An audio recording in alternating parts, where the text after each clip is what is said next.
University మంచి భవిష్యత్తు కోసం తెలుగు విద్యార్థులు ఇష్టపడే యూనివర్సిటీ. కాల్ 9059052378 9059052379. ఏమిట్రా నంది, రోడ్లు ఇలా ఉన్నాయి? మీరు వస్తున్నారని పందిరి వేయించారు.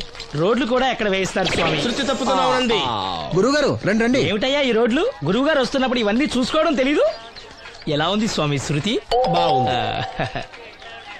అబ్బా నంది, స్వామి నోటితో పలకవలసిన సప్తస్వరాలు నడువులో పలుకుతున్నాయేమిట్రా? మరి ఒళ్ళంతా సంగీతమే కదా స్వామి.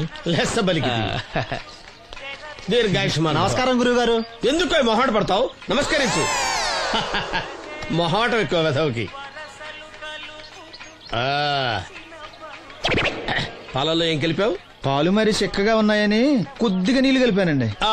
ఇంకేం కలిపావు? పంచదార కలిపానండి. అక్కడే తప్పు చేశావు నువ్వు.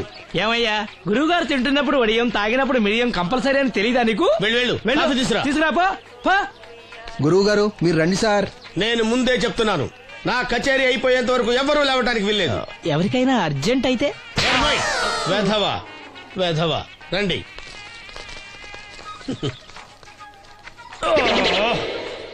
మూర్ఖుడా, ఇది కాఫీయా కషాయమా? మీరే కదండి తాగాలంటే మీరేముండాలన్నారు? అంటే పంచదార బాగుందంటే పైసలు కూడా కల్పిస్తావా? నంది, వీడు శృతి తప్పుతున్నాడు. వీడి సంగతి చూసుకో. నేను చూసుకుంటాను స్వామి. నువ్వు పదవే.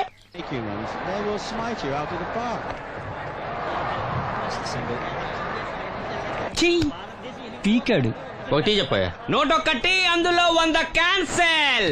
ఏండే ఓ దోస్ పార్సల్ అండి. 101 దోశ అందులో 1 క్యాన్సెల్. 100 వేసేమంటారా? నీ బొంద. ఒరే ఎదవా, నువ్వు ఏదో రోజు నా గొప్ప ముంచెట్టున్నావు. స్లిప్ అయిందండి. 101 దోశ అందులో 100 క్యాన్సెల్. ఓకే.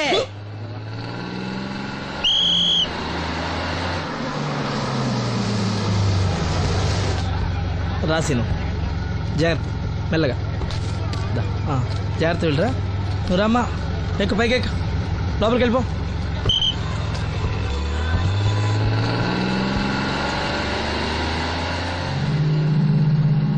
ఎవరు? ఇవి ఉంచండి. నేను గుడ్డివాడిని కానీ ముష్టివాడిని కాదు. అయినా మీకు తెలియకనే కదా కొట్టారు. నాకెట్టి చూసినా ఒకటే, అందరినీ ఒకేలా చూడగలిగే ఉత్తమ భారతీయ పౌరుణ్ణి.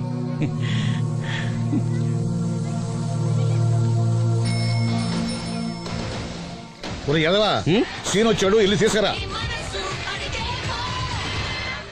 సీను రా వెళ్దాం. ఓ పకీరా, మనమే. ఒకటి చెప్పండి. 101 అందులో 100 క్యాన్సిల్.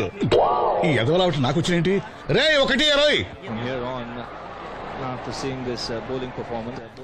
రామసీను రా, కూర్చో. ఏటి క్రికెటా? ఆహా. మనోళ్ళు బానే ఆడుతున్నారా? ఏంటి ఆడేది? ఆస్ట్రేలియా వాళ్ళైతే చుక్క నీళ్లు కూడా ముట్టుకోకుండా చెమటలు కక్కేలా ఆడుతున్నారు. మనోళ్ళు ఆడుతున్నారు బాల్ ఆడడం, పెప్సీ తాగటం, బాల్ ఆడడం, పెప్సీ తాగటం, పీతల్లా తాగుతున్నారు అంతే. ఓ అదా, అవి పెప్సీ వాళ్ళ యాడ్స్ కదా. ఓ సీను టీ పట్టారా గాడిద? మర్యాద మర్యాద. ఓహో, హై క్లాస్ గాడిద గారు, ఓ మంచి వేడి వేడి టీ పట్టురామా. మన దగ్గర మంచి ఎక్కడుంది? అంతా వేడే గాని. చెప్పింది చేయరా ఎదవా. టీ వద్దులే బాబాయ్, రాజుగారింట్లో పెళ్లికి పాడమని పిలిచారు. అక్కడ ఎలాగూ తాగాలిగా. అయితే వచ్చేటప్పుడు నాకు కూడా ప్లాస్కోలో పట్టుకురా సీను. ఇక్కడ చెత్తటి తాగలేక సస్తున్నాను. రాజుగారింట్లో పాడడానికి ఎవరో పెద్ద వచ్చాడు సీను. అబ్బే లేదే, నన్నే పాడమని పిలిచారు. నా రిక్షాలోనే రాజుగారింట్లో దింపొచ్చా. ఏవో 4 డబ్బులు వస్తాయి అనుకున్నా, గండి పడిందనమాట. ఏం చేస్తాం? ఏంటి సీను ఇంకా ఎక్కడ ఉన్నావు? పెళ్లి టైం అవుతుంది పదా. పెళ్ళిలో పాడడానికి ఎవరో సంగీత విద్వాంసులు వచ్చారంట కదా.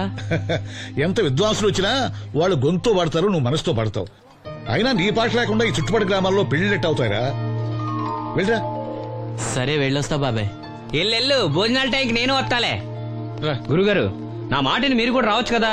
4-5 కూరలు వేసుకుని కడుపు నిండా పెళ్ళిలో తినొచ్చు. ఎప్పుడు ఈ కూడా తింటారంటారు. దీంతో కొట్టానంటే నాకే బొక్క. మన మాట ఎందుకంటారు మీరు? ఏమండి రాజుగారు, ఏమిటి ఇంకా ఆలస్యం? ఈ కచేరీ అయిపోతే నాకు గణపడంలో గండ పేరడం, గుడివాడలో గజారోహణం, కాకినాడలో కనకాభిషేకం. అది నెక్స్ట్ మంత్ నా ఫూల్. ఓహో, ఓ 10 నిమిషాలు ఆగితే. ఏమిటి, ఎందుకు 10 నిమిషాలు? రాహుకాలమా? మా సీనుగాడు వస్తాడు. సీనుగాడా? వాడేమన్నా మైక్ సెట్టింగ్ చేస్తాడా ఏమిటి? మా ఊళ్ళో వాడు లేకుండా ఏ కార్యక్రమం జరగదండి. వాడు పాటలు పాడతాడు.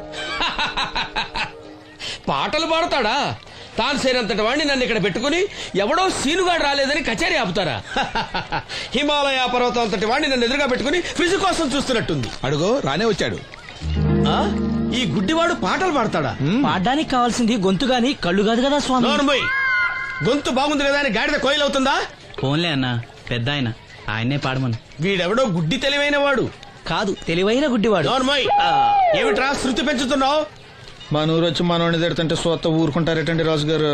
రే, మనవా ఆడపెళ్లి వాళ్ళం, అతను మగపెళ్లి వాళ్ళ తరఫున వచ్చాడు. మనకు సీను పట్టం కావాలి అంతే కదా. అది నేను చూసుకుంటా గానీ నువ్వు వెళ్ళి పని చూసుకోపో.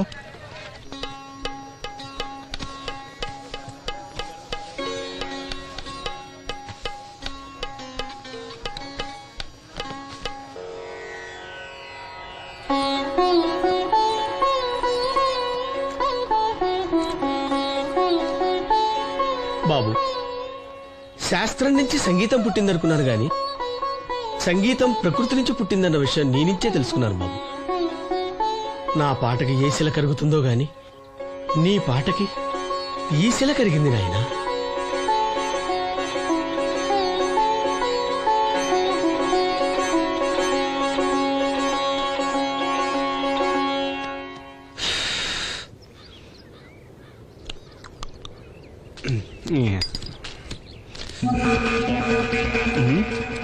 ఎరా పెళ్ళి పాట పాడుతున్నావా? అవునని రాజుగారు డబ్బులు ఇచ్చారా?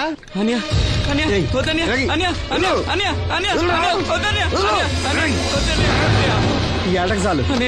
ఇంట్లో సరుకులు కొనాలని డబ్బులు ఇచ్చి ఇంట్లో సరుకులు కొనాలని నాన్నకి మందులు కొనాలని పర్వాలేదని డబ్బులు ఇచ్చాని డబ్బులు ఇచ్చాని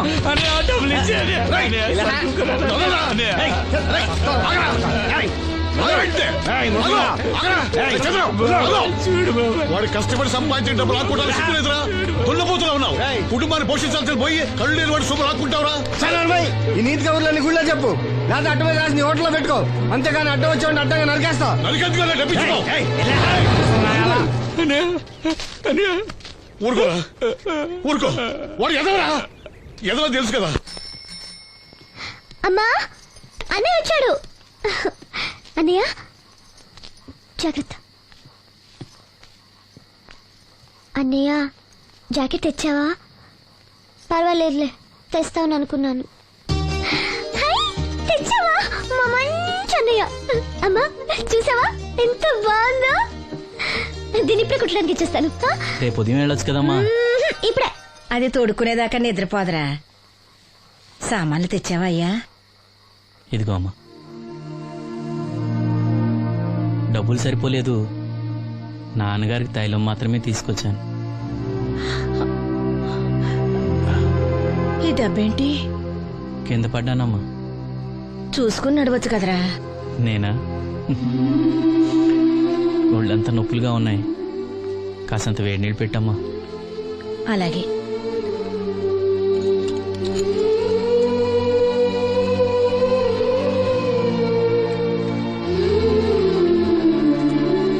ఇదిగో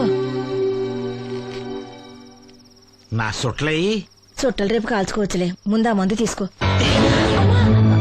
ఏంటే మంచాన పడ్డాను కదా అని సులకనగా చూస్తున్నారా? టాటోలు చేస్తాను మీ ఇద్దరిది ఏమనుకుంటున్నారు? తైలం తెచ్చాడు, తైలం నా తొక్కలో తైలం.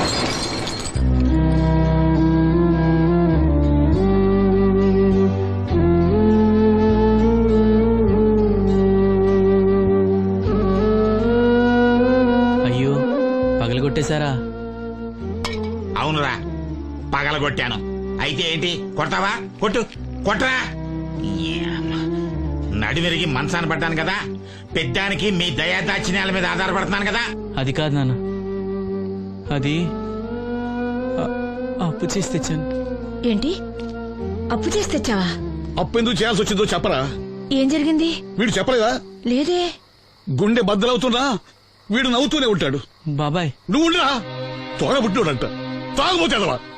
వీడు కష్టపడి సంపాదించిన డబ్బంతా గద్దలా వచ్చి తనుకుపోయాడు. పైగా పైగా దారిగా వచ్చి అందరి ముందు కొట్టాడు. చంద్రం అలా చేశాడా? బుద్ధులు ఎక్కడ పోతే? ఒకప్పుడు ఊరంతా గడగడలాడించిన ఈ రౌడీ దాని పెద్ద కొడుకు కదా. ఎవరికో కడుంబండి నడుము నిరగొట్టి మంచంలో పడుకోబెట్టారు. కాని వాడిని అలా వదలరు. ఏదో రోజు జనంతా కలిసి పాతేస్తారు. అరే, బయట వాళ్లే వీడి మీద జాలి పడుతున్నారు. మీరు వాడి మీద జాలి చూపించపోయినా పర్వాలేదు, కనీసం మనిషిగా చూడండి.